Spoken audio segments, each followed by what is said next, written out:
Hello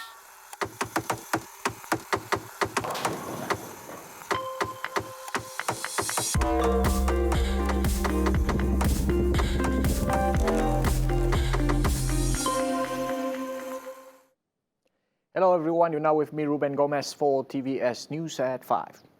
The Education Ministry MOE will give priority to high-risk teachers if the request for them to be included in the first phase of the COVID-19 vaccination program starting Wednesday is approved. Deputy Education Minister Wan Muslimin Yahya said the ministry is in discussions with the Science, Technology and Innovation Ministry for teachers to also be given the vaccine in the first phase of the national COVID-19 immunization program, seeing that schools will be opening next month. Previously, Science, Technology and Innovation Minister Khairi Jamaluddin said that they have received many applications from certain groups, including educators. He said the application was seen as reasonable as schools would reopen in March. Khairi, who is also the coordinating minister for the national COVID-19 immunization program, however, said that they were facing constraints as the supply of vaccines. According to him, the first phase was only about 1 million doses, of which a partial amount had been earmarked for some 500,000 medical and non-medical frontliners. Therefore, Khairi requested that the Ministry of Education list the high-risk teachers so that they can receive the vaccine ahead of schools opening in March. The first batch of COVID-19 vaccines for MIRI is expected to arrive on March 6. The vaccination program will be rolled out in 3 phases. However, the number of doses allocated is yet to be known. According to Dr. Lee Kim Shin, the frontliners will receive the first phase of the vaccination program to be held from March to April. Lee, who is also the minister in charge of MIRI Disaster Management Committee, added the second phase and third phase will start from April until August, covering about 80% of the MIRI population aged 18 years and above. Lee said the vaccination program will be carried out at 7 vaccination centers in all districts under MIRI division. Lee said for those residing in rural areas, they can register themselves at government health clinics in their respective area. He reminded the public to only register themselves through certified state government channels. Furthermore, he urged people not to fall victims to irresponsible parties who claim to help with registration. He further said My Sejahtera app can be downloaded for registration purposes. Assistant Minister of Public Health Dr. Noor Rapai reminded the people that the chart for COVID-19 in Sibu have not flattened.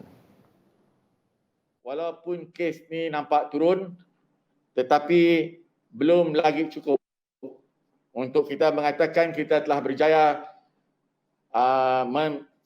reduce the curve ataupun to flatten the curve. Sebab itu kita masih lagi menjalankan SCD secara besar-besaran di setiap lokasi ataupun zon yang masih panas.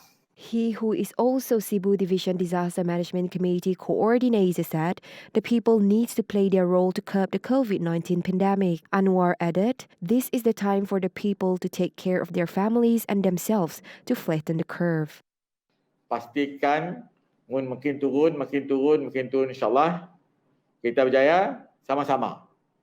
It's nothing to do with my personal victory or glory. Kita kerjasama, we love each other di Sibu. Pastikan Sibu bebas daripada COVID-19 dengan secepat mungkin. Sarawak has banned import on pigs, pork and pork products from Sabah with immediate effect. This is following a recent news report that 8 out of 13 pigs sampled from Pitas, Sabah were tested positive for African swine fever, ASF. Ministry of Modernization of Agriculture, Native Land and Regional Development in a statement said the Department of Veterinary Services Sarawak DVSS would tighten the state's biosecurity measures, especially in Limbang, and intensify ASF disease surveillance throughout Sarawak. Its Minister Dato' Amar Douglas Ugah Embas said DVSS has conducted several engagement and awareness sessions on ASF with the relevant stakeholders. Ugah said the ban is enforced under Section 8 of the Sarawak Veterinary Public Health Ordinance 1999. He warned that any person who was caught violating the ban would face a fine up to 50,000 ringgit or a maximum jail time of 2 years. Uga said DVSS will continue to enforce the Veterinary Public Health Ordinance 1999 to ensure pork and pork products imported are from ASF-free countries. Welcome back. 9 Indonesians, including a child and a woman, were ordered to return to their own country. They were caught by the Sarawak General Operations Force (GOF) trying to enter the state illegally in 2 separate locations, Tebedu and Teluk Melano, on Sunday. Sarawak GOF Brigade Commander SAC Manca Atta said all of the illegal foreigners aged between 8 years old up to 40 years old were detained during Ops Benteng in the 2 locations. He explained further that the first case involving 7 individuals, including a woman, were detained around Pos Comtech Teluk Melano, Sematan during the patrol conducted between 4:40 p.m. to 5:40 p.m. Meanwhile, the second case, 2 individuals, including an 8-year-old Indonesian child, were detained around 10:45 a.m. at Kilometer 12 at Kampong Tema, Saan Serian. He said both individuals were detained while inspections were done on a van which was boarded by 10 individuals. According to him, both individuals were asked to turn back to their country of origin through the Sarawak Customs Immigration Quarantine Complex in Tebedu. All the 9 foreigners were detained under Section 6 in bracket 1 of the Immigration Act 1959 and the Prevention and Control of Infectious Disease 1988. The successful rollout of the national COVID-19 immunization program will be a key factor in determining Malaysia's road to economic recovery. The Asia Pacific Investment Bank Limited said the program will curb the spread of the pandemic and further drive economic recovery. Its Asset Management Department Director Lai Heo Gran in a statement said, however, the economy may be at risk if the vaccinations are unable to keep up with the virus evolution. Meanwhile, he said that Malaysia is expected to benefit from the economic recovery from 2 of its largest trading partners, Singapore and China. On e-commerce, he said the pandemic had impacted the overall national economy, but it had also catalyzed the rapid development of Malaysia's e-commerce section. Lai said in 2020, the total value of e-money transactions in the country surged by 60% year-on-year to a record high of 29.4 billion ringgit. He forecasted that the total value of Malaysia's e-commerce will reach 36.1 billion ringgit in 2021 and 41.7 billion ringgit in 2022. Malaysia's economy is expected to return to positive growth this year. The World Bank Group said this along with other economies globally on the sustained progress in the vaccine rollouts that will boost consumption worldwide. Its macroeconomics, trade and investment global practice lead economist Richard Record said the group expects the vaccine deployment can be mostly completed in 2021 in most economies.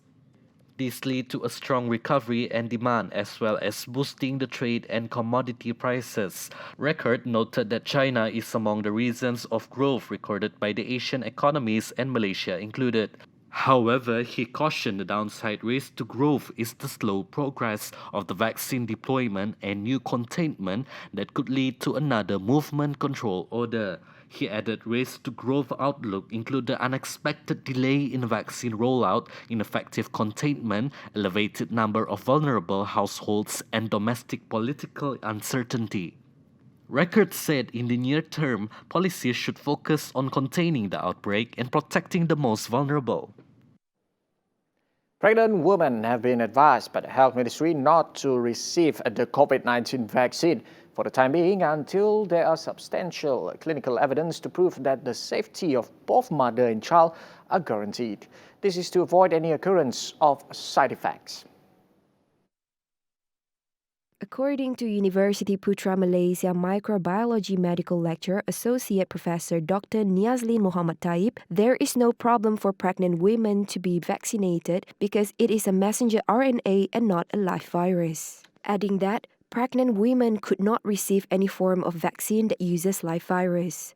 However, as of now, there are still no clinical proof that supports the use of vaccine for that group. Kalau untuk ibu mengandung, tidak boleh ambil live vaksin. Tapi mRNA sepatutnya tidak menjadi masalah, tetapi sebab tidak ada data klinikal yang secara terperinci mengenai COVID vaksin ini ataupun daripada Pfizer terhadap ibu mengandung, jadi kita beri pengecualian terhadap ibu mengandung.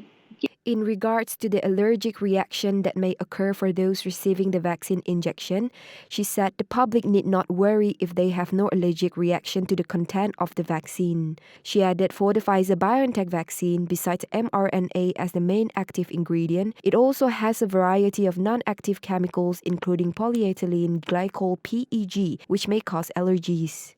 Polyethylene glycol ni, kalau kita tengok, dia sebenarnya diguna pakai seharian seperti dalam preservatif untuk food, makanan kita, minuman kita, kadang-kadang ada di dalam krim. However, she added those with allergies are still advised to take the vaccination but with precautionary measures. At the same time, those who have had a serious allergy to the previous vaccine are not encouraged to take the injection. Those with low immunity and those who went through chemotherapy are excluded from taking the vaccine. Well, that's conclude the news at 5. Remember, 11:30 p.m. for the Nightline with Handy Gray. Ruben Gomez, anytime, anywhere.